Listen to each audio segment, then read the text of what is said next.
music, literature, drama, the whole culture, particularly the religion of all the people of Asia, can be traced directly to the Africans of Asia. India, Japan, China, just to name a few.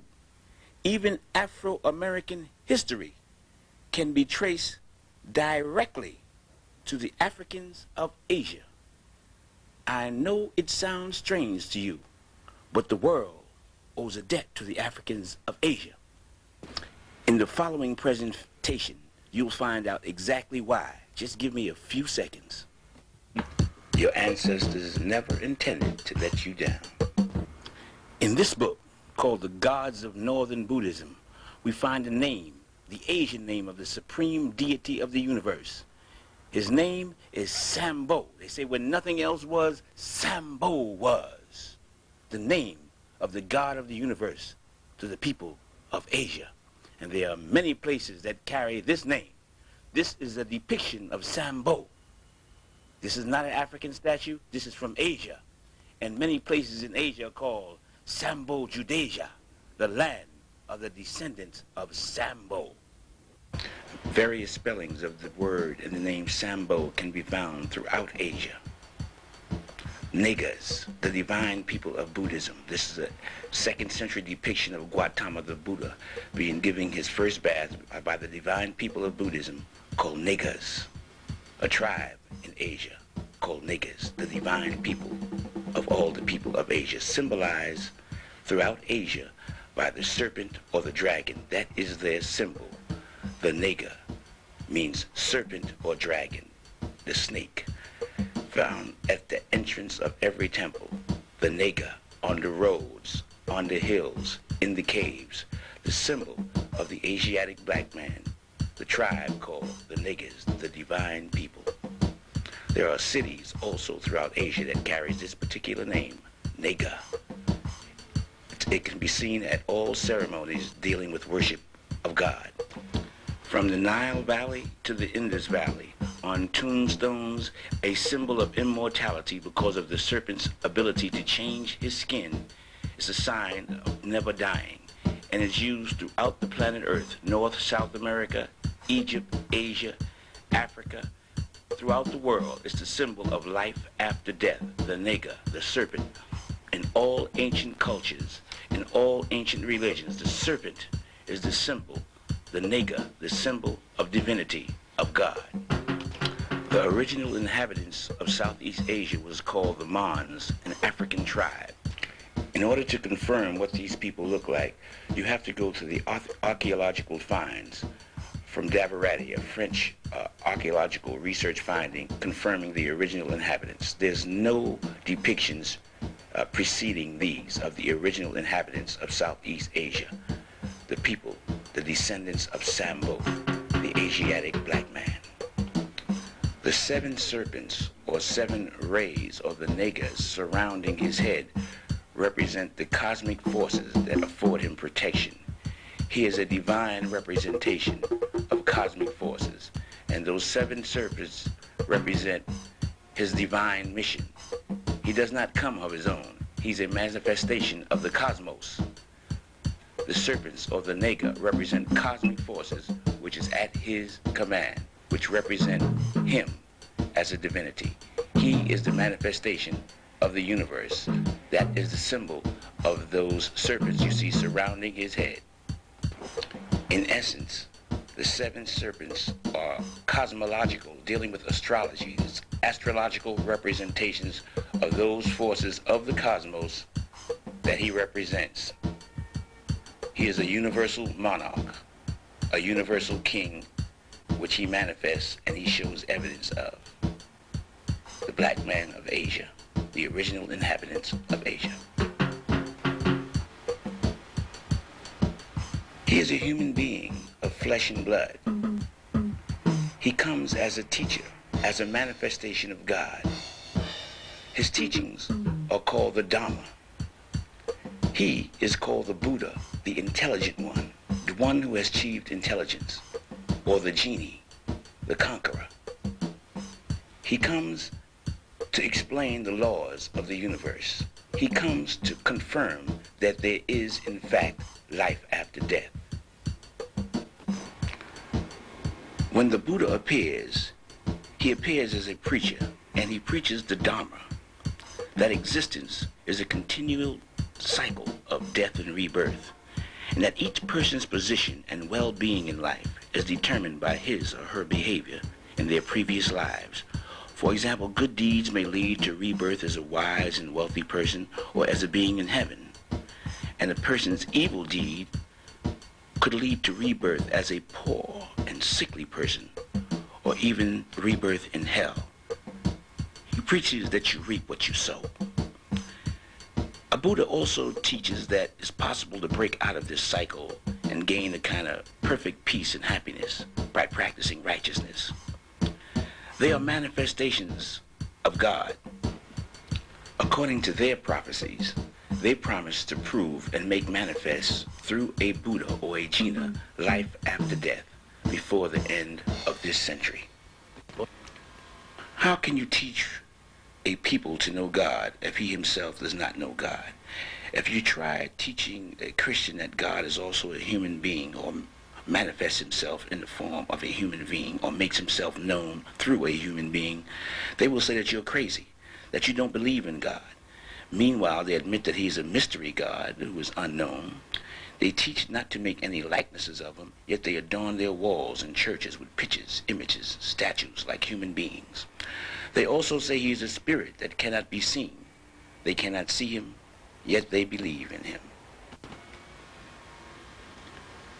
In order to remove all doubt, the Buddha, the enlightened one, the intelligent one, the genie, the conqueror, decided to make manifest to the world irrefutable evidence. They wanted to prove to a people in the future the manifestation of God, that God manifests himself through human beings, through men. Now, prophecy is irrefutable. A prophecy is a written confirmation of what will happen at a future date. These people, the black people of Asia, predicted or prophesied what they would do 2,500 years into the future. The prophecy states that he would send something from the past and join it with something from the future, something from the material world and join it with something from the spiritual world. The union of both the past and the future worlds, and the spiritual and the material worlds, would be contained in the revelation of a secret mystic diagram called the Mandala of two parts. This is a depiction of the future Buddha who would make this manifest at a point before the end of this century. Now, the scriptures of the world have all prophesied at the end of the age, which we are now entering, the age of Aquarius, we shall see the revelation of that which is secret, and the emergence into the light of day of that which has hitherto been concealed and veiled. This, our present age, is that time, the end of the cycle, the beginning of the new age. This book by Ivan van Sertima raises the question of the African presence in early Asia. How did they get to Asia? This is the future Buddha. How did they get to Asia? They were called the Mons, and the wind and the rain in Asia is called the monsoon. This is the key to how they got to Asia.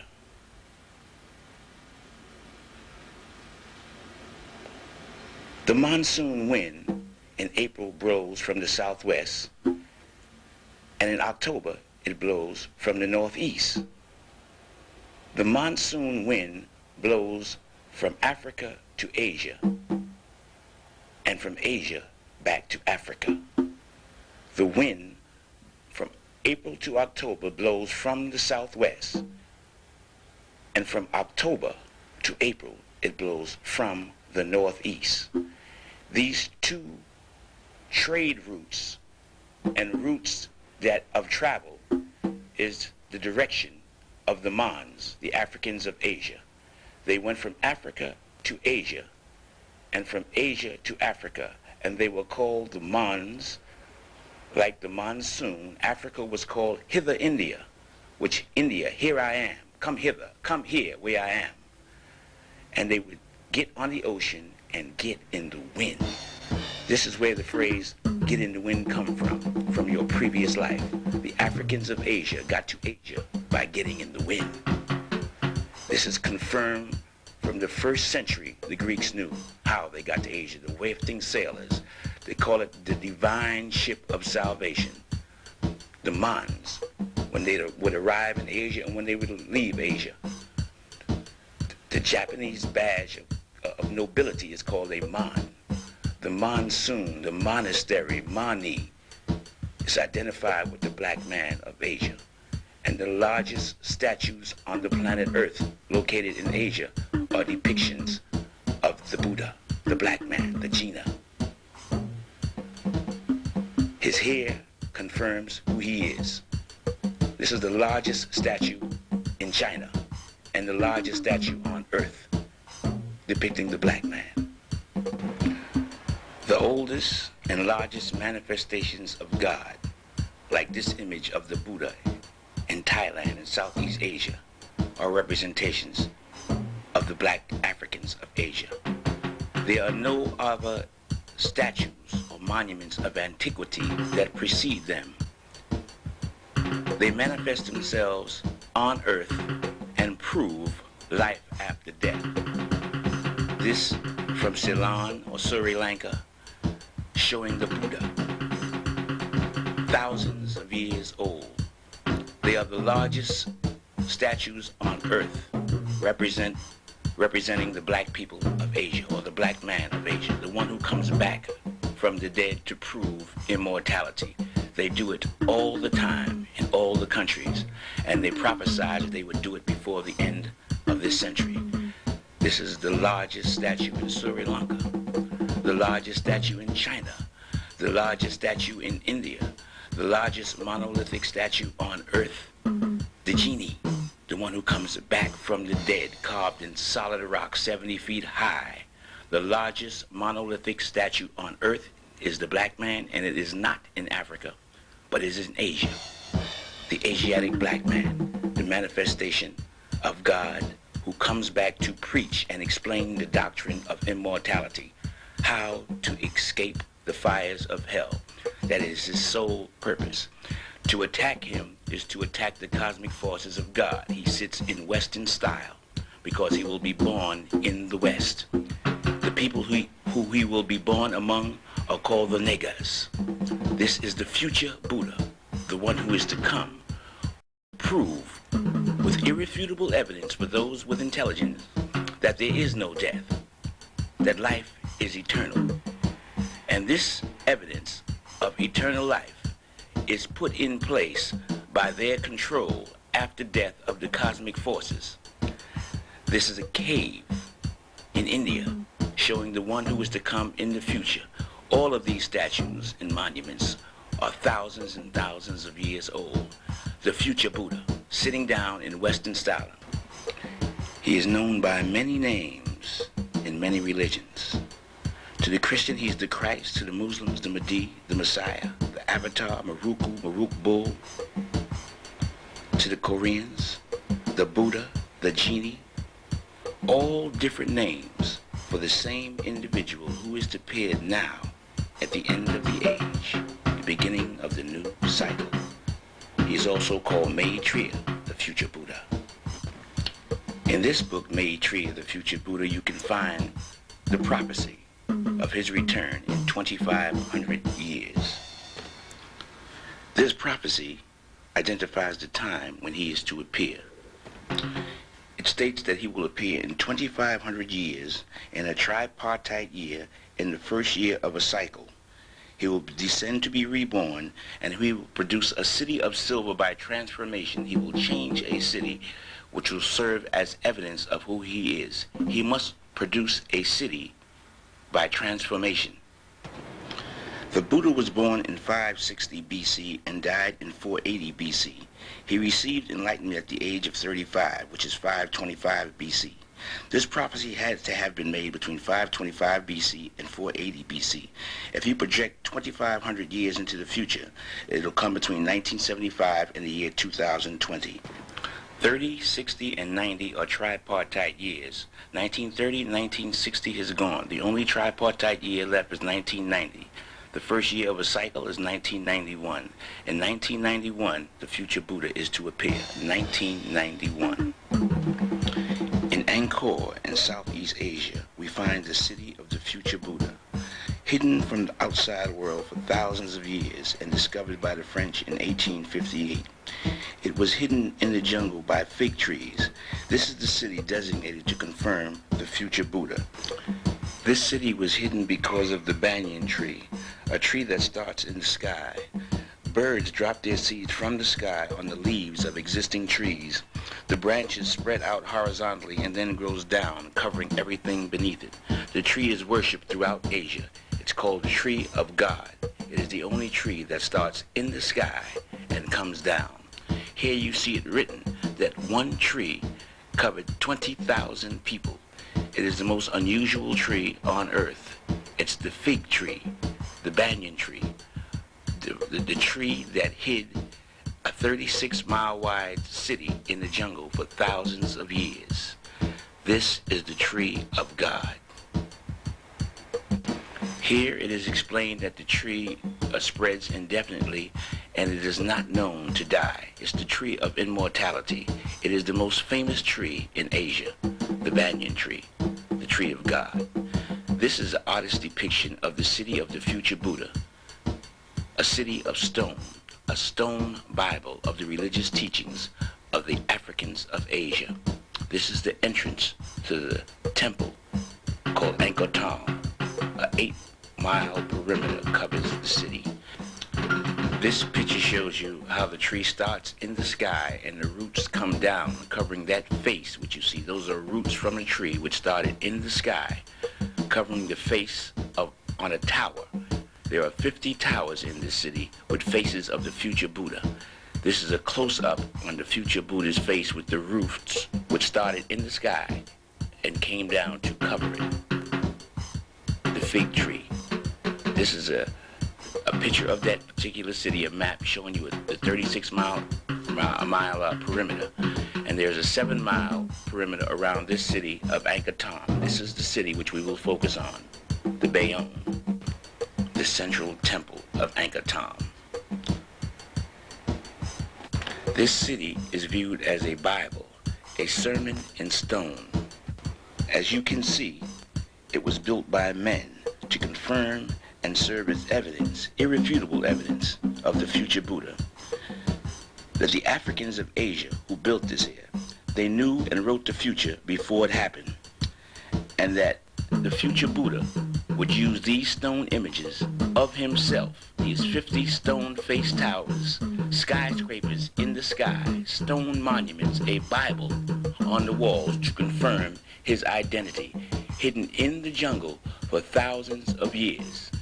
Even though the city was sacked of its riches when it was discovered by the French, it still bears mute testimony to the teachings of the black people, the Africans of Asia.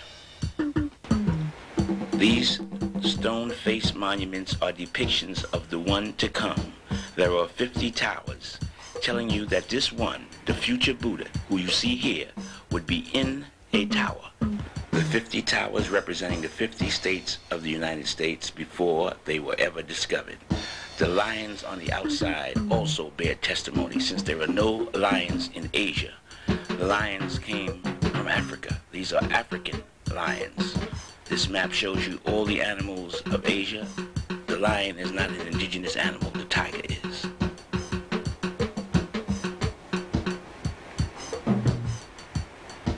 The symbol of China, one of the major symbols. It's the symbol of the Asian society for all the people of Asia, the lion, testimony to the influence of the Africans of Asia. This book on sculpture from Thailand and Cambodia shows you some of the bronze and stone sculpture stolen and put in private collections from this city of the future Buddha. These these were inside the temples and taken out by the colonial powers and put in private collections for private exhibits. The Africans of Asia. Let me clarify the way of the gods in all cultures. Number one, they write the future before it happens in stone. Then they let the future happen. Then they send one back from the dead who explains it and reveals that which they wrote. This constitutes the execution of judgment. Now, this shows you that there are, in fact, 50 states in the United States, and there were 50 towers in this city. The future Buddha is to appear in a tower in the United States on the 7th terrace. There are 7 levels above his head. That's the esoteric teaching. On the walls of this is the story of the people whom this individual, the future Buddha, would appear among. Here we show the Europeans coming in to Africa. We see they have weapons on their shoulders. This is on the walls in this city. We see the African with his bow and arrow going to meet the European on the field of battle. We see the African with his elephants and his weapons of war going to meet the aggressor coming into his country. Here we see the two armies clashing on one single panel on the southern wall at the temple of the Bayonne in this city. The African army on the left, the European army on the right, and they clash in the center of this stone carving of the European invasion of Africa, as the Europeans load the African arms to the bottom of the ship and take off to America, onward to America. The Middle Passage where the Africans are thrown overboard, the entire history or book of revelation or unveiling is shown in this city of the kidnapping of Africans from Africa. This city is a book of revelation, an apocalypse in stone. It is discovered by the one they call Maruk Bull, the future Buddha. He discovers and unveils the true meaning of this city. This is in the religious teachings of the people of Asia. He uses a city carved in stone, the true book of Revelation, the apocalypse, the book of Revelation, which will be discovered and explained. And we will now take you to the true history of the United States of America and their slaves to identify the truth carved in stone thousands of years before it happens about these people, the Africans of America. This document, this is the true document of the slave trade from Great Britain or the British House of Commons. It consists of certified eyewitness reports of the satanic atrocities of slavery. The fact that it was a conspiracy is evident by the pattern of punishment and the systematic step-by-step method in which it was applied for over 400 years. It is an orgy in the infliction of pain. The infliction of pain on innocent people with eyewitness step-by-step reports on what they was supposed to do and what they intended to do to these people who they identified in their document as an injured humanity. They meant to injure these people, and this was their intent. They referred to them as injured humanity.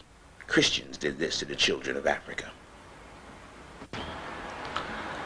The science that was used on these innocent people were based on universal cosmic laws. As you see here, there are laws that are above all man-made laws. They're the laws of the gods. They're the laws of the universe, and they govern all humanity. The two laws which we will focus on right now is called the law of karma, the law of cause and effect, and the law of polarity, the relationships between opposites. Both of these laws pervade all things in the universe, and this was the focus of the slave trade. We all know about crack. If a woman takes crack, we now know that that same addiction will be born into her babies. Crack addiction in the mother is born into the child. This natural law, the law of rebirth, the law of karma, the law of cause and effect, was used on the slave in a corrupted method, in a corrupted manner. The primary objective was to induce the fear of God into the slave. Fear is associated with God. If you fear someone, that person in your subconscious is viewed as God. And fear is something that you always have the expectation of once it's induced in you. So the primary objective to get the desired results would be the creation of a race of people that would worship the European race subconsciously as God. That's the objective. Pain and fear, the infliction of which would cause the slave subconsciously to worship the European as God. And this was the tools that they would use, the tools of instruction, their kit for a step-by-step infliction of pain on the innocent slave, so that the slave's children would eventually worship the European as God in their subconscious, but never consciously know what they were doing. This is one of the greatest, or the greatest crime ever committed by human beings, so-called human beings, against human beings. The infliction of fear and terror on babies for hundreds of years, and images, false images of God put before the babies to worship, so a race of people can be falsely worshipped as God. The slave masters used science. They knew that if they could put fear in the minds of the slave, that slave, children of those slaves, would be reborn with that fear in them, and that fear would affect what they see and what they hear. This was science used on the slave. If they put those images and affected the mind, it would affect what they see, what they hear, and exactly what they do. It was a science of the mind that was used on the slave. Images, the Bible, and the illiterate. Images are the Bible of those without education. You read the Bible, but the images are collected in your mind, and the images stay in your mind, but what you read may go away. This is carved on the walls in this city thousands of years ago by the black man of Asia to tell the story of the apocalypse. A book that would be revealed by this individual whose name you will find out in a short while. He is the future Buddha, the one who unveils the book of Revelation in a stone city, bringing the past and the future together.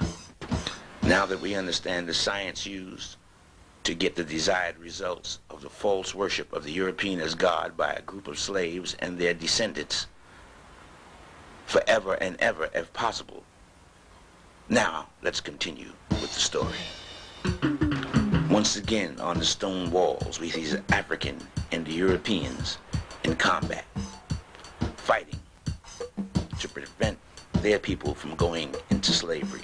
To confirm this is an African people, on the right you see the djembe, a very popular African drum, and on the left you see the African talking drum, not the European, not the Asian, but the African talking drum, carved on the walls to show that this was an African people who were carried off as captives. Here it is on one panel with 3 levels.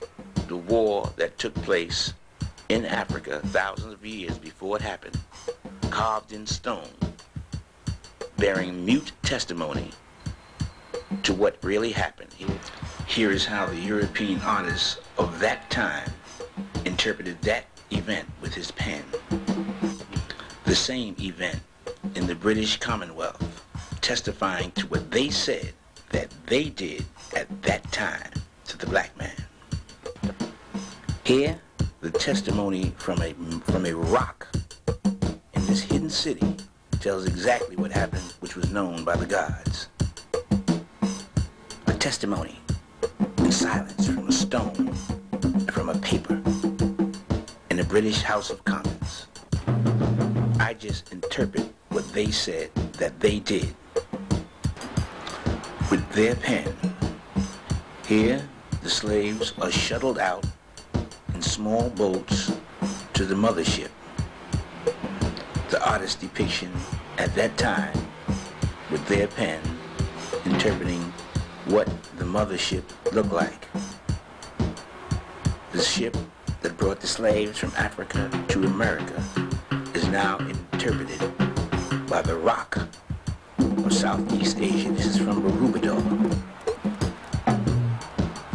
The ship of salvation is the same ship that comes to pick up the slave, and the same ship that brought the slave into slavery, packed like sardines, according to the pen of this European who knew what he saw. He saw the slaves, according to this pen from this artist of European extraction, being packed into the ships in the bottom of the ship. This is what they say they did. The stone now speaks. How the African fought a losing battle with the European and his gun, and then were taken to the shore and loaded and packed on ships in the bottom of the ship. The stone, in silence, speaks loud and clear, with the Europeans on their head with their weapons prepared to kill. Testimony from a rock. The European says the slaves were in cramped quarters below the deck. They know what they did. If you compare the cramped quarters from the European pen and from the stone monuments of the gods, you will see they both speak with accuracy. The black man was cramped on the bottom of the ship according to the stone monument of the gods, and the silence of the European pen bearing mute testimony to that truth, which only applies onward to America. The fight did not end with the capture. Naturally, tribal groups fought all the way to the mothership. They came out on the ocean to the mothership in battle array, prepared to fight, boarding the mothership, going out in stone and on paper, going to reclaim their relatives. Here they are on board one of the ships where the slaves are, a mutiny. Tribal members coming to the mothership, continuing the fight on the water to get their captured relatives and tribesmen back. On paper and in stone. The same battle, the same event, the same thing, testified by mute witnesses. Slaves coming up from beneath the ship fighting for their freedom, according to the European pen and according to the rock of the Africans of Asia. The fight on board ship, going out to meet the aggressor to bring back their relatives and friends who were captured. Naturally, after the European had won the battle, during the Middle Passage, when British inspectors would come, he would throw the Africans overboard to the crocodiles and the shark, according to his pen and according to the stone. In this sacred city, hidden for thousands of years, the events of the Middle Passage is told with mute testimony, in silence, in the loudest silence, with that bird, that phoenix on this ship, identifying who they are. They're the European who threw the black man overboard. On the rock and with the pen, two opinions of the same event equal the same opinion of the Middle Passage.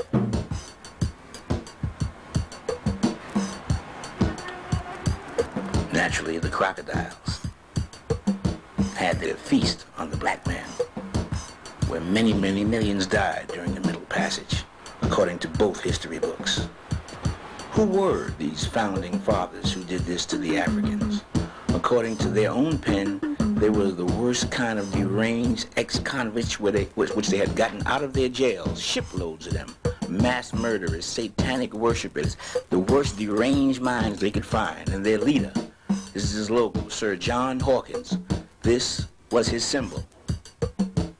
The chief slave master, the chief slave driver, the chief slave capture. This was his symbol, according to him, and this is according to the Africans of Asia in stone.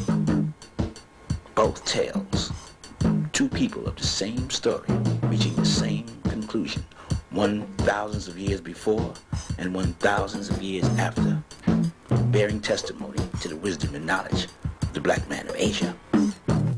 Another story that was going on at the time was the mass murder of the American Indian, destruction of him, his civilization, his family, his tribal organization, and his people, for absolutely no reason at all, according to their pen, but greed. Here we see the confirmation of what they say in that document in the British Commonwealth about the families being separated at the crack of a whip. The father from the mother from the baby, and the relatives left crying, and the boatman holding the boat, anchoring it to shore. European art speaks in silence, and so the stones of that sacred city that was buried in the jungle, showing the boatman on the left, the Africans being prepared to be taken off the boat at the crack of a whip. The stone speaks, the paper speaks, and they both sing in harmony, while the boatman anchors them to shore according to the gods of Asia. Confirmed on stone on the left and paper on the right. The speaking stone. Naturally, the weak ones, the sickly ones, were left to die wherever they fell, with no help whatsoever. On to the auction block. The history of the sale and marketing and capitalizing on human flesh is solely attributed to the European. The sale of the black families in America was the first big business of the United States. Here we see a black family on the auction block. The paper speaks, the auctioneer takes the bids, and the helpless, terrorized family stands up there in blind terror, waiting to see who will help separate them. And here we see the same identical scene in stone. The stone speaks loud, the pen of the European speaks loud, and they both sing together in perfect harmony. Truth, so clear a blind man could see it. Confirmed in living color and on paper, the whip separating the families being branded, particularly the woman, to identify who her new owner was, not her husband, but the European slave trader. They sold their own children that they had for the slave. The mulatto girl, Sarah. There's cards identifying the big businessman in the sale of human flesh. $1,200 for Negroes. Negroes for sale, according to these documents, the authentic official documents. There are no lies here. The paper speaks loud and clear. Valuable slaves for sale. Mulattress, mulatto. Sarah, Dennis, Fanny, mulatto. Mulatto. Blacks, mulattoes, Creoles. What kind of man is this that sells his own babies and anybody else's babies? Good God Almighty. Here we see he not only sold your baby and my baby, but he sold the flesh of his flesh and the bone of his bone. Imagine the unbridled license they inflicted on the black ones. The great divide of the black family, the separation, according to what they say that they did, separating the black woman from her baby. Here she is in the history books of America, giving away her baby to a people who she knew would commit every type of the worst crimes of passion with malice that the human mind could think of, with unbridled license, according to their own words. This is the history of the black woman and her babies in the United States of America. By their pen, by their own admission, and by the stones of the Africans of Asia, the black woman giving her baby away to a known beast who had already inflicted the same pain on her. In stone, speaking loud, on paper, they both sing together the same song. The exploitation and degradation and crucifixion of the black people of America with unbridled license. A stone city in Asia, buried in the jungle. The history of the black people. That black woman was forced to go back to the plantation and give her love to the white woman, the slave master's baby. After she gave her baby away, they made her love his. Incredible. This is according to what they say they did. The passions, the worst passions of the human mind, rage with unbridled license. They call this the extraordinary punishment, the infliction of which included malice and fury, according to their words, the voice of their paper. Some crimes they would not divulge. That was worse than that. Naturally, the slave attempted to run away, escape from slavery in the Underground Railroad. Yes, say the pen and the stone, yea, shall bear witness against them. The slave and stone running away, and the worst thing, getting caught and brought back. Angkor Wat in Southeast Asia, coming back to face the infliction of pain. See, here's some freed slaves with the pen screaming loud, the woman and her baby being caught and taken back into slavery.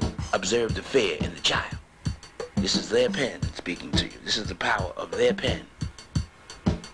In stone, the slaves being caught, who ran away, brought back and thrown down to a lower hell for lower punishment, being beaten, their tongues being pulled out, hung from trees, savagely beaten with bats, sticks, knives. They had 50-pound bricks, according to what they wrote, that they would crush them with. They would throw them in hot sugarcane oil. They would pour hot lead on them. This is what they say they did in this document, and here it is, screaming from a stone, bearing mute witness to what they say that they did, confirming that. Here it is right here, on paper. You see, they would put 50-pound, 70-pound weights around their necks and crush them. Why? They tried to avoid pain. Here they are with the weights, and the two Africans under the weights, the Afro-Americans, being crushed, and they would let them stay there in pain. What manner of people is this? What kind of people is this? Here's a woman who knew she had to go back to slavery. She said, "No, sir." She jumped out the window, confirming the effect of the slave master in inducing fear. Here's the meaning of fear in the dictionary. Let the wife see that she may fear the husband. Let her see the pain inflicted on her husband. He maketh the pen speak. The pen bears witness against him. Notice the entire family, the entire plantation looking on. The woman, the husband, as they beat the slaves. The babies, the wife, the family. This was the objective, to inflict fear in the entire race. To put the fear of God in the entire race. They never did it without witnesses. Your woman beaten in the presence of her family. A whisper from the pen of the European slave master. He did it. He wrote it and he painted it. The runaway slave took all the pain. One of the primary objectives is to force the black woman to know that her new man was the white man, so he branded her. He made her loyal to him. He raped her. He made her carry his baby. Then he invited other nations. He said he was a beast with two horns. North America and South America, the same crimes against the same people. Here we see how they divided the thoughts and beliefs of black people. On the left, we have, say, for example, the Martin Luther King crew. On the right, the Malcolm X, Elijah Muhammad crew. And they both are in conflict with each other. This sculpture is called Hirihara, or divided loyalty. But don't forget the runaway slave. His back bears witness to what he experienced during the entire slavery cycle. Pain inflicted on the black man. Who can argue with that? Who can deny that? And here it is. On paper, they identify and give you a definition of crucifixion: to torture with severe pain and anguish. That's the meaning of crucifixion. And they show the black man. And it's in the tradition of the people of Asia. This is the symbolic representation of crucifixion, of infliction of pain in every part of the body in Asia, in the traditions. The castration of the black man, the cutting off of his penis, the ultimate symbol of crucifixion in stone. A voice from the stone of Southeast Asia showed the black man in the position of the cross, with his penis castrated, the man below him with a knife, with pins throughout his body showing severe pain. Him and the black woman were forced to suffer. They are the Christ in Asia. And this is how they did the Christ. In stone and in paper. Before slavery, they never put him on the cross. The pen and the brick and the rock in harmony. The crucifixion of the Christ. This is the true identity of Christ. Black people know very little about this, or nothing at all. It's them that they should be worshiping, themselves, and here it is. The pregnant women, they were singled out. The Mayflower Madam pimped them, made them sell and prostitute their body on ships, and then beat them half to death when they didn't bring back enough money. The Mayflower Madam, the white female. This is where the Mayflower Madam came from. They would grab that black baby and chase that family through the streets. Beating the baby was the target. To inflict fear in the mother, made that fear reborn in the baby, while they both watched the father hung according to their art, from their hands, their pen, speaking loud and clear, attacking foster homes with little black orphanage babies and beating them to death, kicking them, robbing them, raping them, beating them, hanging them. To your babies, they did this according to their pen, according to their hands and what they say, their art, their artists. This is a true depiction of what they say they did. Who are you to argue with this? Who the hell are you arguing with? The science that the European knew was that if he inflicted fear in your babies, that fear would be reborn in their babies. So he inflicted fear in the woman and the children by hanging the father in their presence. So that fear, according to the law of rebirth, according to the law of karma, would be reborn in their babies. So they attacked homes with orphanages with little girls and stoned and beat them and raped them and killed them in front of each other. So the word of fear could spread, the fear of God. False God, the white man. That's the law. The law. The law. No one can evade the law of cause and effect. Evil deed, evil consequence. If crack is taken by a woman, that crack baby will be born and have the same addiction. It's the law of rebirth. It's the law of cause and effect. The baby is reborn with fear if fear is inflicted with the mother. It just has to be rekindled by an event in the life of that child. Look at these freed slaves and look at the fear in their eyes, even though there's no one there to harm them. It's reborn in their faces. The fear is reborn in the woman and in her babies by law. The law of karma, the law of cause and effect, and these were the tools used to do it. If a slave wanted to eat, they would put this mask on his head to keep him from eating. They would starve him. And those hooks around his neck would catch in the trees if he tried to run away. So if you wanted to eat, they would starve you. The tool on your right is to force feed you. So if you wanted to starve yourself to death, they would feed you. So if you wanted to live, they would make you die. And if you wanted to die, they would make you live. Think about what kind of people you were dealing with. Especially consider the fact that you committed no crime. No crime. Except that it was a people who they wanted you to worship them. So this is what they did. The woman and the man. The European woman and the European man would kidnap slaves and sell them back. Colored people, kidnappers, slave catchers, for money. Snatch your baby from under your bed and sell him. That's why they call it the crucifixion in stone. Speaking loud when you understand the handwriting of the gods. This is what they did. It's the only way to show it. They shot your husbands when they was in the water swimming, according to their art and their pen, speaking to you. They beat the old man, 89 years old, 80 or 90 years old, who could not defend himself. They beat him to the ground in front of his kids. They shot the son in front of his family. This is their pen. This book tells you much of that. 100 years of lynching, telling you more than 5,000 newspaper articles on black people who was lynched. A colored woman hanged in Oklahoma. This is just telling you some of the stories.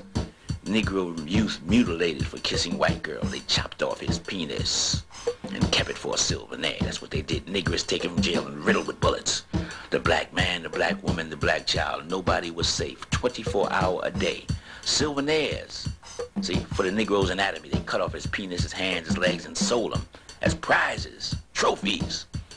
Is lynched by orderly mobs suspecting of killing a cow who they favored over the human being. A mule thief is hung who they favored over the black man. They would kill you for stealing chickens and hang you in South Carolina. This is just the last 100 years. Imagine what took place 300 years earlier. They say 70% of the hangings, there was no crime even suspected. They would just grab you off the street and do this. Live and in living color. This is the people. This is your history that you tried to avoid in Barubador. They show it like this. They show you being put to the fire. Did you know that? The white man used to burn you at the stake. And the tradition is in Asia where you see the Buddhist monks setting themselves on fire as the ultimate form of pain, the ultimate form of sacrifice which the black people of America had to endure. This is a tradition to remind you when that day comes, what they did to you.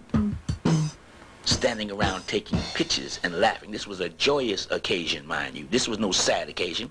They took souvenir pictures. There it is in Asia on the right and in America on the left. The traditions of the Africans of Asia. And the inflictor of pain, smiling, proud of what he did. It's all crowd when you burn a black man. They all want to see and cheer as he burns. This is according to their hand. They had to push back the crowd at the burning of this innocent black man of anything worth being set on fire for. But this is the tradition of the American way. See, they would hang you, burn you, and shoot you at the same time from their hands bearing witness against them. See, they would shoot you running, they would shoot you on the ground and beat you, and they would stomp you at the same time. They would work your babies and your mama in the cotton fields for nothing. See, this is how they showed it in stone. The whole family on the plantation in this city in Southeast Asia. They would show the man taking the place of a mule, pulling the plow while his wife guides it. The man is pulling the plow, you see, and they would show you in stone the work that the entire family of the diaspora was forced to endure in this beast with two horns, North America and South America, primarily the United States of America, where this history is carved in this history of the country. It's inseparable. No free labor for 400 years in stone. The rock, the Nestorian stone. The rock shall speak. Yea, he shall make the rock speak. While you worked, you were beaten. While you played, you were beaten. You lived in fear. Here it is. Yea, the rock shall speak to them. The rock shall tell the story. Yeah, in silence, the rock screams out. Yeah, they hung us from trees. Who else has a history like this? And you want to call it a lie? You want to call the handwriting of God a lie? You didn't know, did you? Yes, you did. You tried to forget. Once again, this was a festive occasion. They would take pictures and show it to their babies and their family, how they killed the nigger for nothing and saved the guy. Even the governor would commend them in Augusta, Georgia for the lynching well done or the burning well done, teaching the niggers the fear that their forefathers put in the Constitution.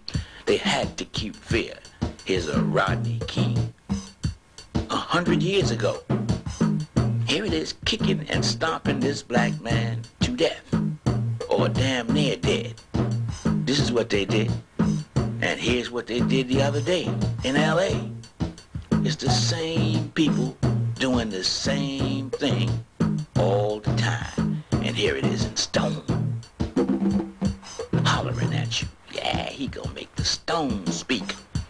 Understand the esoteric teachings, the secret teachings. They catch the slaves and they inflict the pain. They inflict the fear of God in them, which they refer to as the crucifixion. Fear is something you live with all the time. Once it's inflicted on you, and they made it their business to continue it.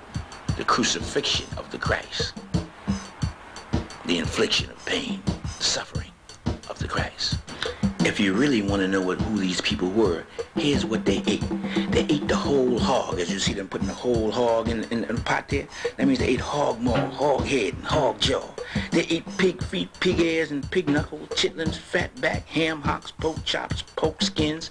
They ate everything pork. They ate the whole hog. Who else fits this description? They even ate pork and beans. There's your beans. Pork and beans, y'all.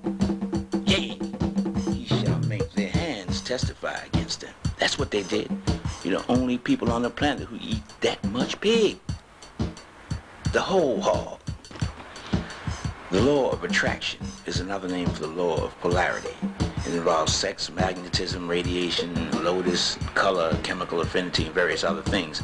But this law identifies the effects of the wicked treatment that the black people received, how it affected their association, form building, adaptation of life form, and group unity. The first effect is that it subconsciously made them worship the white image, or the white face, or that which is close to whiteness. The brain is like a computer. It interprets and translates that which is fed into it from the eyes and the ears and other senses. Through the use of the science of fear, the African American brain was conditioned and pre-programmed to process information negatively. Subconsciously, it was taught to do what the European told it to do. And through the use of fear and lies, they achieved their objective in the subliminal worship by the African American of the white man and his image. The code of conduct of the white man was written down in this catalog by their founding fathers of exactly how they should treat the black man, and they follow it right up to this very moment. They are not going to let their ancestors down. The method of rulership through fear is tried and true. Kundalini, the power of life, as it is known in Asia. It's one of the forces of nature, and it's viewed as a female energy that lays dormant or asleep at the base of the spine. And through a special practice of what they refer to as Kundalini Yoga, this female energy, symbolized as a NAGA or a serpent, can be awakened, you see, and it generates that power within the human being or within the male of the species that is necessary for spiritual development, which is known as union with God. The slave master, using fear, stole the African American's natural female energy. He is now unable to express himself spiritually, symbolized here by the genie. the conqueror, because he cannot awaken his spiritual energy within himself and achieve that union with God. Once the Kundalini is awakened, it's considered to be the highest spiritual advancement, symbolized here by the genie or genius, who can awaken his own Kundalini power, the fear of death. This is the book the master gave the slave. Death put limitations on you. You set patterns in your life. At 40 years old, I'll do this. At 60 years old, I'll do that. And then I'll die. You limit your life. You limit your achievement by the belief in death. And they show you that only the Christ comes back from the death. This is what they gave to the slave, a belief in limitations on the mind. He was taught that Christ died for his sins. The African American has been tricked into believing that he can commit any crime, murder included, and that if he only asks the Lord for forgiveness, he will automatically be forgiven. Let me give you the real truth. The Lord heareth not the prayers of the wicked. The Lord heareth not the prayers of the wicked. There is no man living or that ever lived who can violate the laws of nature with impunity. It's only your deeds that save you. Your good deeds must equal your bad deeds. You reap what you sow. You pay for what you do. You pay, not Jesus Christ. Nobody can pay for your sins but you. Here, in this picture, the pen reinforces that belief that you can do what you want, this church scene, and be forgiven. Here, the stone speaks of the same testimony. The stone and the pen testifying to that same truth, the belief that you can get away with all your wickedness in the church. You got to reap what you sow. Here, that same wicked teaching in this, what they call a contraband meeting. It's contraband because there's no white people there teaching you the same thing. Go out and commit any crime. Go ahead and do it. You'll be forgiven. And here it is in stone, speaking loud. The pen and the stone. Yea, the pen and the stone shall bear witness. Thousands and thousands of years ago, teaching that same teaching. Here's how the black man learned of the Bible. With the white presence in the church, the white family, the white father, making sure that he got every lie correct, generating that image of love and compassion for black people on Sunday. But on Monday morning, they would turn around and get your children in school and teach them the science of being underachievers. They wrote all the books in order to guarantee your children's miseducation. They were taught to idolize European intelligence and education, and that they come from an uncultured, primitive people.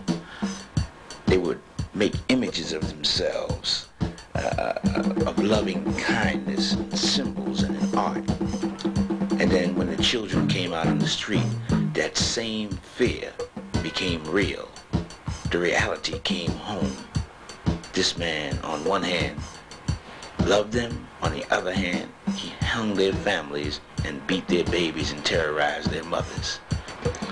This is how confusion, disagreement, and arguments became a natural part of the African American culture. This was the science that was put on him from the slave master. Then they took their little babies and little girls and put them to work. Little girls and boys under 10 years of age are sent to chain gangs, according to what they say they did. Hard work and low wages. The African American went to work for America in the building of America, as we see here, as the stone speaks. From this city buried in the jungle in Southeast Asia, he went to work and he did everything he could, which is shown here in stone by his juggling, doing whatever he can, catch as catch can. This is the history. His first big job was fighting for the slave master. He got the highest pay, and he got great respect, and he got a gun. The slave master pointing, kill the enemy, the Vietnamese, the Korean, the Japanese. In the city of Stone in Southeast Asia, we see an identical response. American history gives its applause to this stone city. This stone city did it first. They wrote it in stone, and it speaks from the pen and from the rock. Get your enemies, sick 'em like a dog. He got his jobs working on the railroad as a servant, which is his number 2 position, as we see here in stone. He served in all the kitchens, all the hotels, on the trains, and he shined their shoes, which the gods of Southeast Asia knew before it happened. Oh yeah, his 3rd job, which he is most famous for, he's a musician. He can dance, his woman can dance, and sing. Music became their industry, as we see here from The Rock. And The Rock hollers loud, "Mr. Bojangles." There it is in stone, from Southeast Asia, in the city, buried in the jungle. Oh, and they had those New Orleans marching bands too, that the Africans of Asia knew about in advance. They showed them with their marching bands and their horns and their djembe, African drum, to show what people there was. And of course, the African talking drum speaks for itself, from The Rock, in a city buried in the jungle for thousands and thousands of years. Oh, they told him, "Hey, you want a white woman." Then they told him, "You look and you come from the gorilla." What effect did it have when little black girls were depicted as ugly at every turn, with pickaninny hair? When they came out with motion pictures and they depicted whiteness as beauty. In one popular movie, they made it real clear. They said, if you're white, you all right. If you're brown, you can stick around. But if you're black, homeboy, get back. They not only delivered this message with images, but they delivered the message with words, showing you and telling you what beauty was. He handsome. Lonzo Tucker, ain't he handsome? They intentionally divided the various shades of black people against each other, and they took it to the top of your head, right to your hair. In the movies, one of y'all got good hair, the other one got nappy hair, and y'all sit up there like fools arguing with each other. Every time you saw a movie, a black was a slave, a nanny, or he was picking cotton looking stupid. That was the image that was given to all little children. The black female was taking care of the white woman's baby. What effect did this have when you saw your father at every turn carrying a bucket and a mop? This was the images that was put before your babies. What effect did this have on the mind? According to the laws of cause and effect, the signs were up all over the country. No colored hair, no niggers and dogs hair. Don't drink at this water fountain. Don't walk in this doorway. Don't eat at this lunch counter. Don't wash your clothes here. Don't do nothing white, because you are not worthy of standing next or being near the white ones. You're nothing. You're black and you're ugly. What effect did this have on the minds of your babies? When they first learned how to read and they saw this, what effect did they have? The European knew what to do. He knew how to destroy the mind and make a slave, because the mind tells the eyes and the ear. And the black man suffered because of the science, and so did the black woman. They went through physical and mental anguish all the days of their life. This is America. That's why they say the black man and woman of America was crucified. The stone speaks. The stone will tell you loud and clear, if you can read the handwriting of the gods. They crucified the black man and woman of America in every way, externally and internally. And they used the science. Oh yeah, they focus. Oh, your own people sold you into slavery. They focus on that. Slave master bought you from a black man.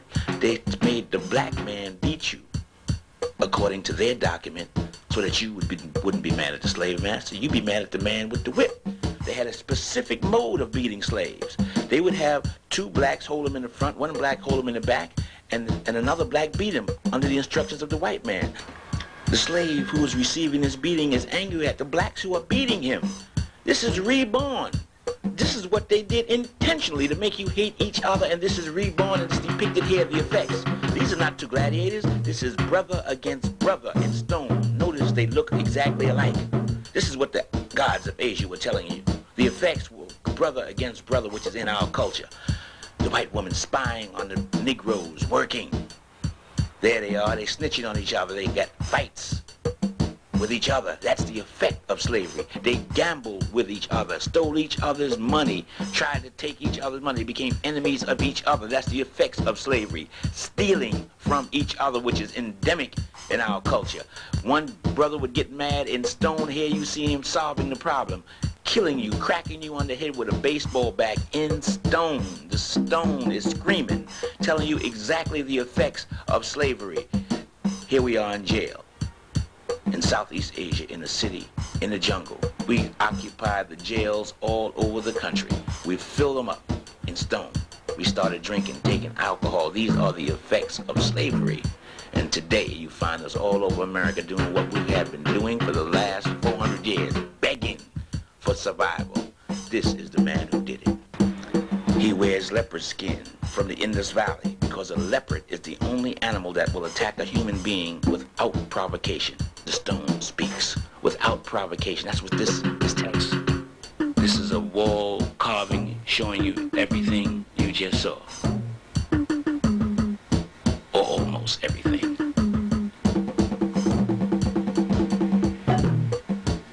Bearing mute witness to the history of that people.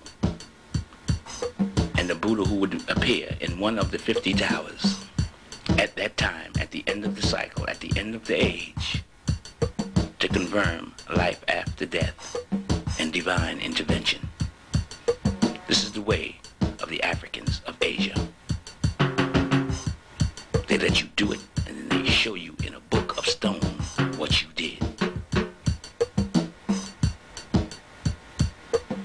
This is the way of the gods. At the entrance, they show you the righteous gods on the right, the wicked gods on the left, and in the center, the future Buddha, who represents divine intervention. These are the demons. The previous illustration showed you the gods, and they're holding a serpent. This shows you both forces, the good and the evil, and divine intervention, the future Buddha appearing at a certain point in time.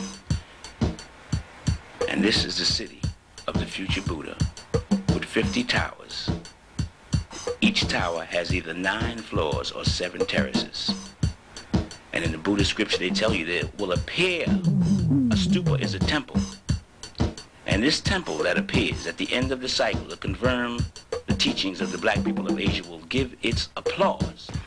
It will confirm and bear witness to that which you have just seen. Now in closing, the word NAGA is a very profound word. It is represented by the serpent, and the serpent or snakes can be found throughout this city, buried in the jungle. The serpent was the symbol of the black people of the world. Why?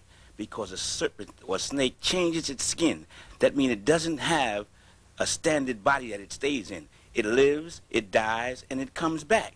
When a serpent changes his skin, it's symbolic meaning. It means that he changes bodies, but he never dies. So that's why the serpent is the symbol. It's a symbol of immortality, of not dying, of changing bodies, but never actually dying physically. That's why the serpent is buried throughout this city, to show you that the Africans of Asia proved life after death. And we can find a clear definition that is well known in this book put out by the Theosophical Society, identifying various terms. Now, I'm going to read from this book. There you see it right on the screen. I'm going to tell you exactly what it means. Literally, serpent, the name in the Indian pantheon of the serpent or dragon spirits and the inhabitants of Patala, hell. These niggas are in hell. But Patala means antipodes and was the name given to America. Now, these are some niggas in hell in America, given to America by the ancients who knew and visited that continent before Europe ever heard of it. This term is probably akin to the Mexican nagals, and they have them as the gnats in Burma. And the esoteric term is represented by the dragon in China and Tibet, and it varies all countries all over the world. In South Central America, they're called niggas or nagal. It's known all over the world. It's widespread. It's associated with cosmic forces, with celestial gods, with the constellations, with astrology.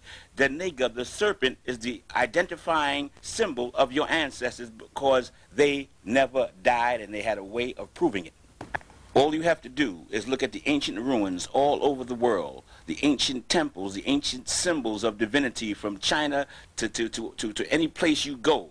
right here. It's the wisdom. They were identified with wisdom and with death and rebirth and resurrection. They were identified with the resurrection of the dead, of proving life after death. That's why the serpent is changes its skin. And it was the symbol that your ancestors live, die, and come back. And you could go to North, Central, or South America. Before the conquistadors came, these were the pyramid temples with the serpent, the nigga, outside now. Step pyramids, the same principles used all over the world, you will find all over the world, and the serpent is present in each one of them.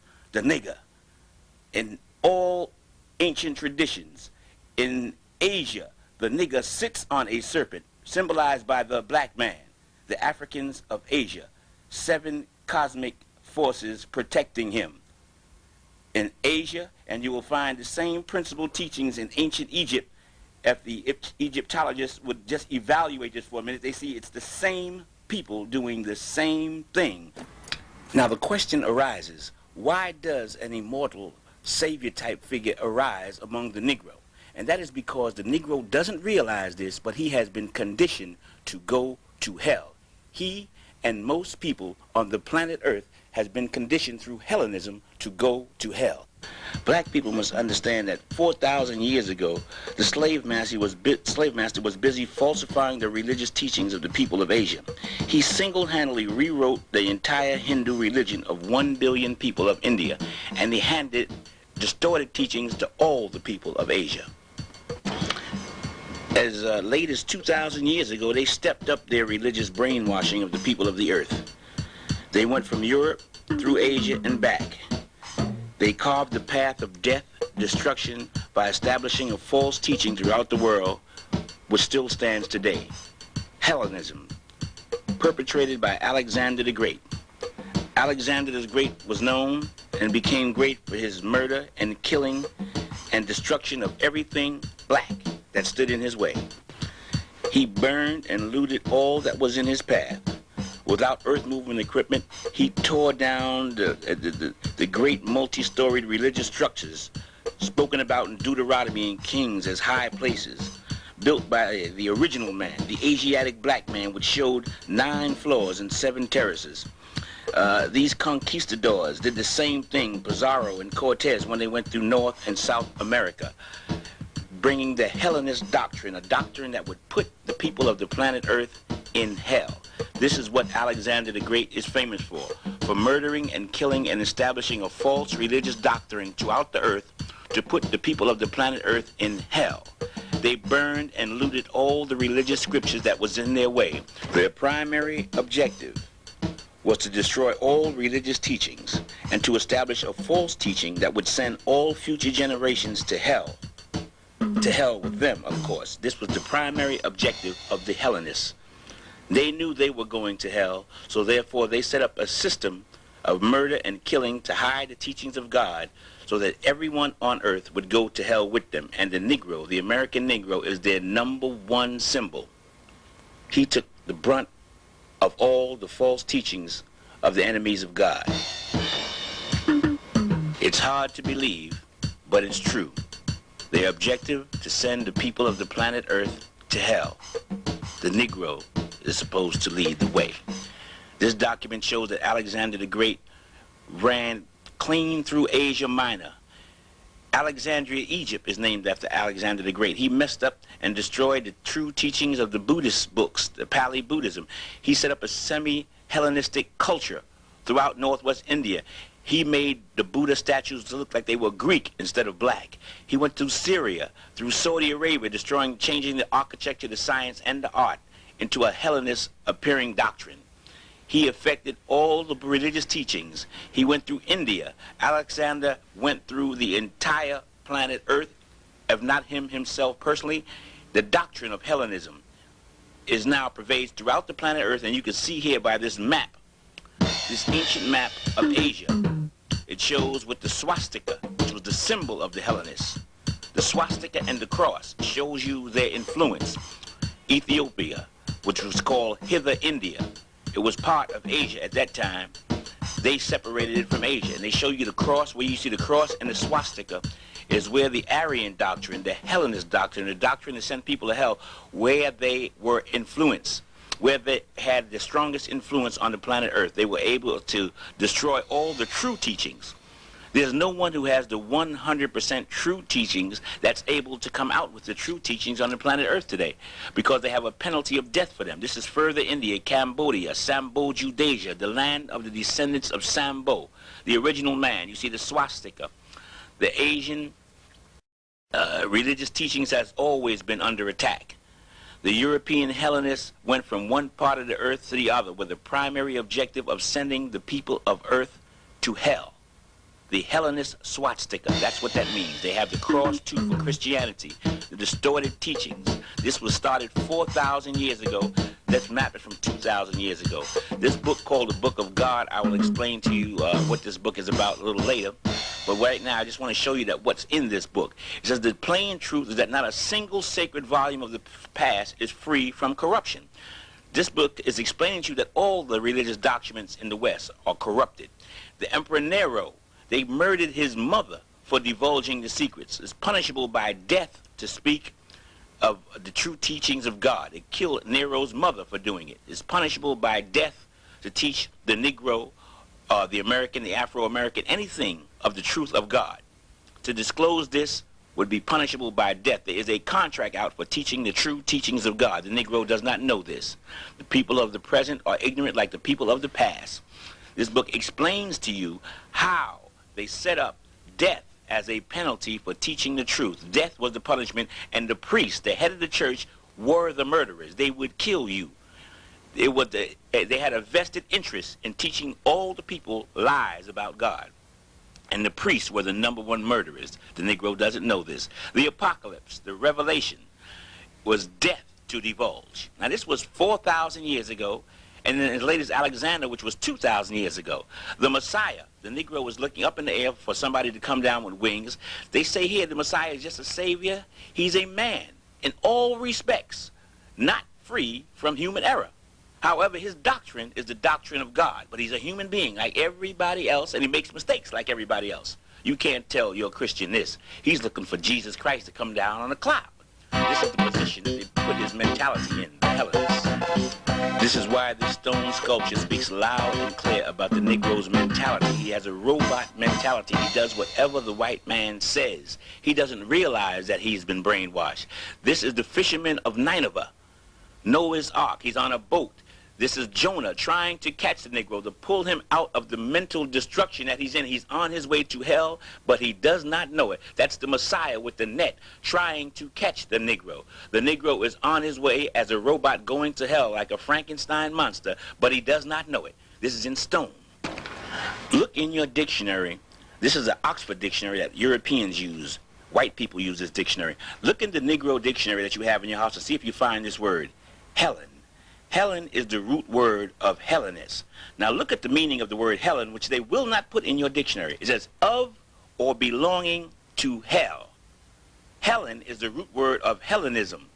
It's infernal, it's hellish. That's the meaning of the word Helen. If this word Helen means belonging to hell, then Hellenist or Hellenism is a practitioner of putting you in hell. That's what the Hellenist culture is about in this country, belonging to hell. Helene, a word that says the name applied to themselves. They call themselves this by all Greeks. It eventually spread to Italy and throughout Europe. They call themselves Hellenists. Why? Because their principal objective was to send the people of the planet Earth with their culture to hell. The Negro is to lead the way as proof by the Emancipation Proclamation, as you see here, the ultimate form of proof. Now you have to remember when evaluating this document that the Negro slave could not read. He was not allowed to read up until his freedom when this proclamation was created. If he was caught reading, he was killed on the spot. So he had to read the symbols on this proclamation. This is how he read, by symbols. Slave master made pictures for the Negro, because if the Negro could read, he would get killed. So the Negro didn't read the words of the proclamation. The symbols is what he read. Symbols and pictures and images have always been the Bible of the ignorant. And you can see with the Emancipation Proclamation that the slave master fooled the Negro with symbols and images just like they do today with television and the movies. Now let's look at this document through the slave's eyes and see what Honest Abe really did for the Negro. Now, as you saw by the wicked treatment of the slave master and the spirituals the Negroes sang, that anyone who freed him would be viewed in his eyes as God. This was his strongest belief. Now, what does this symbol tell the Negro? He tell him that a white angel who he viewed as God freed him. This is what Honest Abe told the Negro to believe.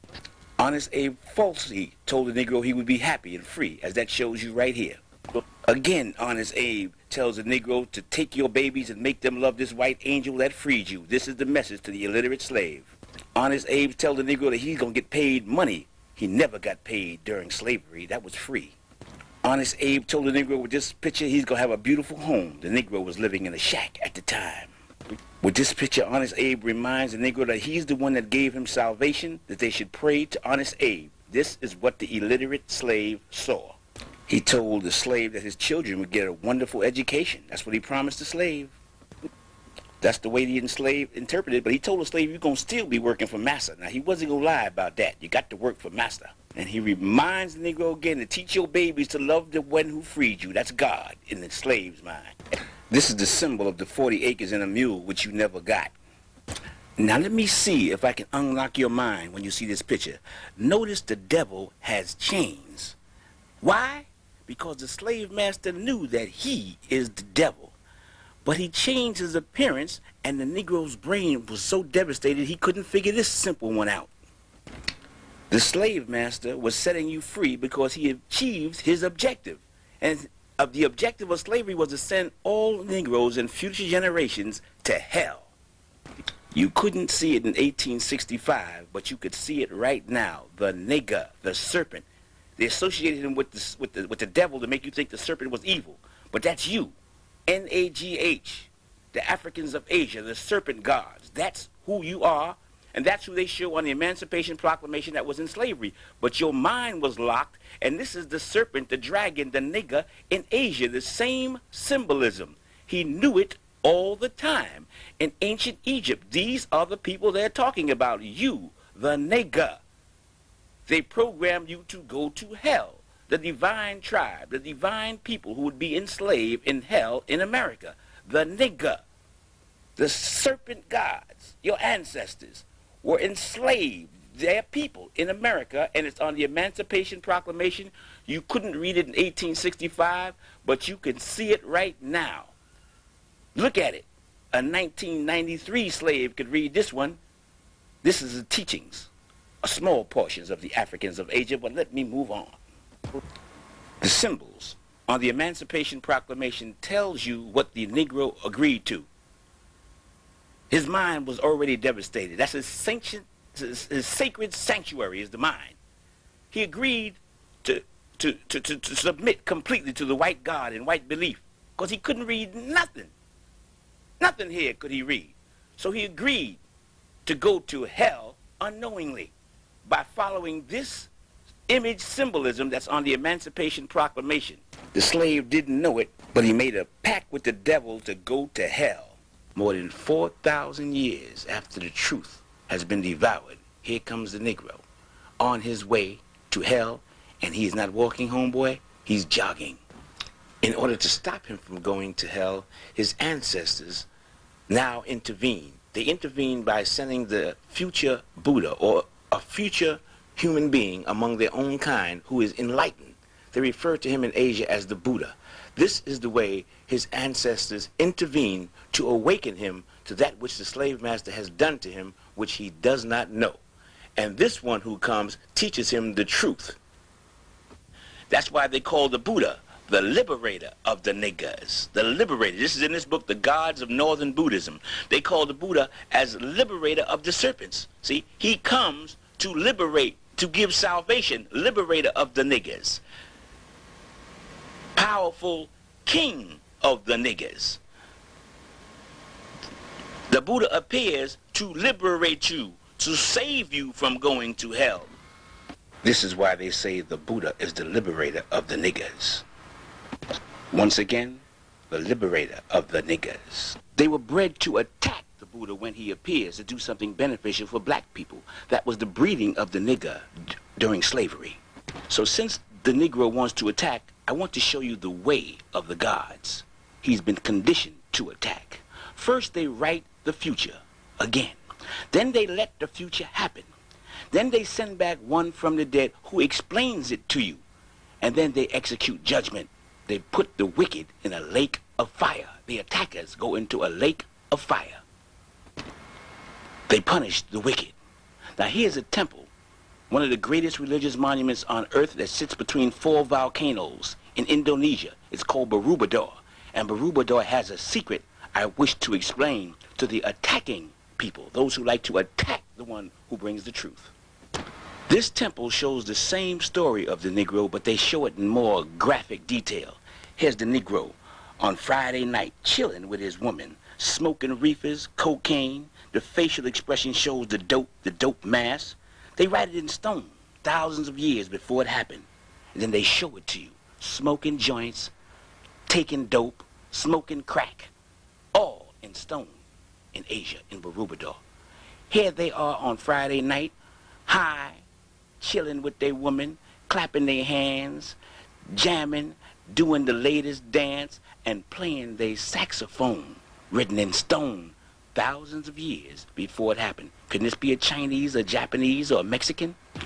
No, home slice. This is the black man of America with his saxophone, and the identifying location is the ghetto, and it's Friday night. Make no mistake about it. They knew you before you knew yourself. But the objective is to show you that you are not to attack anyone who brings you truth. Here they show the future Buddha in this same temple being attacked, not for doing anything wrong, except for speaking the truth of the history of the black people of America. They have the fate of those who attack. Words and verbal confrontation is beautiful. Physical violence gets you the lake of fire, as they explain it, and it is shown here in this same temple that showed you the saxophone, shows you the fate of those who attack, because the black people of America has been programmed and bred to attack their own kind first. Don't do it no more. This temple speaks loud and clear. You don't want to do that to the one who brings you the truth. You want to sit back and talk. And this is in stone. Also, in Tibet, they show you that same stone punishment in the sacred mandala. This is Mahakala, the god of pain. And it shows you how they punish those who attack. The Buddha, the future Buddha, is on the outside. He's not subjected to all of that. But he shows you what happens to the programmed anybody of any race who attacks the truth when it comes at the end of the cycle. He winds up in this vessel here, referred to as the lake of fire. Physical violence, forget it, man. Just forget it. I want to show it to you in stone and on paper. This is the Tibetan wheel of life. It's known all over Asia. This is the fate of those who want to attack the truth. At the end of the age, at the beginning of the new age, your ancestors refer to this. This is turning the wheel of the law. And the name of the one who comes back to turn the wheel of the law is called Nigga Jr. or Nigga Juna. He explains the secret teachings of the Africans of Asia.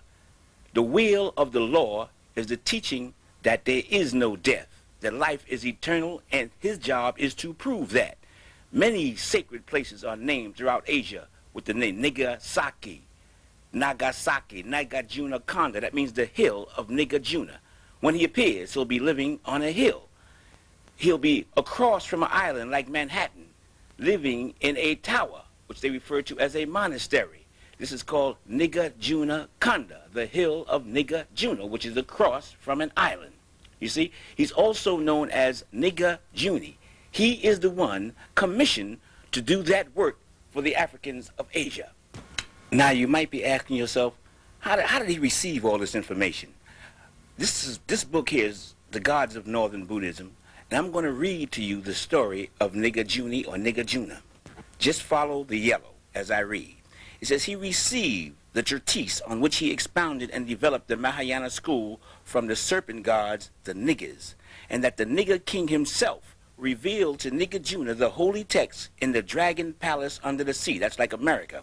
They further claim that Gautama Buddha, the Buddha, had given this treatise called the Prajna Paramita to the niggas to guard until such a time, it's a specific time now, as the world should become sufficiently enlightened to understand its transcendental wisdom, and that the niggas, after converting this individual Nagarjuna to Buddhism, handed over to him their precious treasure.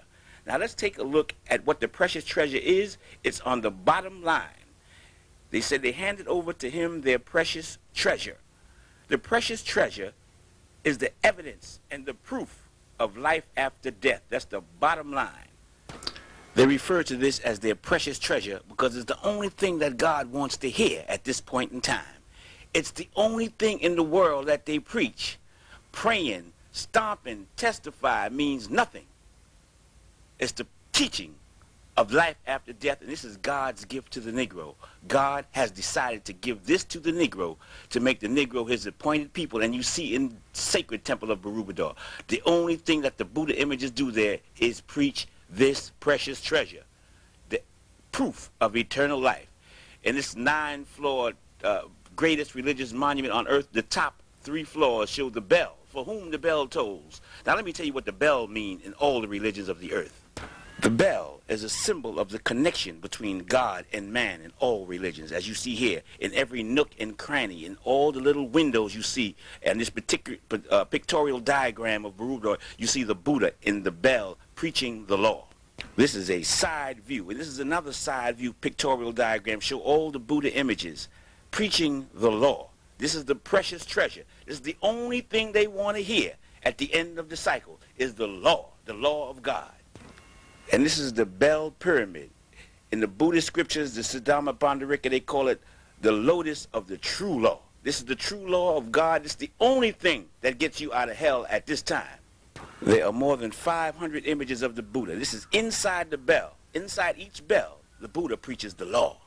The symbol of the bell also means that the God is calling you to obedience, to bear witness to the divine law, to bear witness to God. That's what this bell means.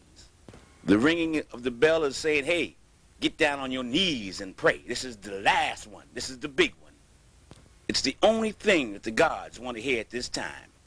Here we see the Buddha, a symbolism of the Buddha preaching this precious treasure, the proof of eternal life, and the Buddhists from thousands of years ago in all worlds and every universe get up and bear witness. At the end of the cycle, the living and the dead, the souls bear witness to this teaching of this precious treasure, the law. The preaching of this law is the only thing that gets you out of hell. They say it is the fruit of meritorious action, just the remembering, teaching, and explaining it to others so they can understand it. They say that any place that you preach this should be worshipped as a shrine. They say the value of this is incomparable. There's nothing to compare with preaching this law at the end of the cycle. They say that this preaching is of incomparable measure. The mind cannot conceive how much this is worth. You could give $1 billion, trillion away to the poor, wouldn't be worth an inch of this law. This is the only way to get out. They say if you receive it, write it down, memorize it, teach it to others so they can understand it, it's incomparable. They call it the Diamond Sutra, the Thunderbolt, the Vajra, the manifestation of God. The Thunderbolt, the Diamond Sutra. It comes to the chosen people of God at the end of the cycle. The Buddha gives this to the niggas to hold until such a time that the world is ready for it. The niggas give this religious teaching to Nagarjuna, and Nagarjuna turns it over to the black people of America, the Negro. What does that mean? That means that the black people of America are the ones chosen by God to provide to the world the proof of the resurrection of the dead. But I don't want to confuse the Negro because his brain might lock on this one. But the resurrection of the dead is also the execution of judgment. Only the Christ can execute judgment on his return. Now let the Negro follow me one more time. He has been chosen by God to show to the world the resurrection of the dead. Now Jesus Christ, let's look at the meaning here. The word Jesus means Savior. The word Christ means anointed. So Jesus Christ just means anointed Savior. It's a title for the Messiah. It's a title for one or people commissioned by God for a specific task. This is the image that the Negro has of the anointed Savior, the European on the cross. This is the depiction of the Africans of Asia, showing the crucifixion of the black people of America, the black man and the black woman being crucified. Which one will you choose?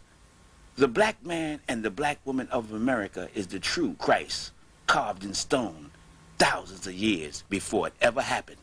So as a reward for their 400 years plus of torment at the hands of the brutal slave master, the God of the universe awards the Negro, the righteous Negro, with eternal life by providing that evidence of the resurrection of the dead.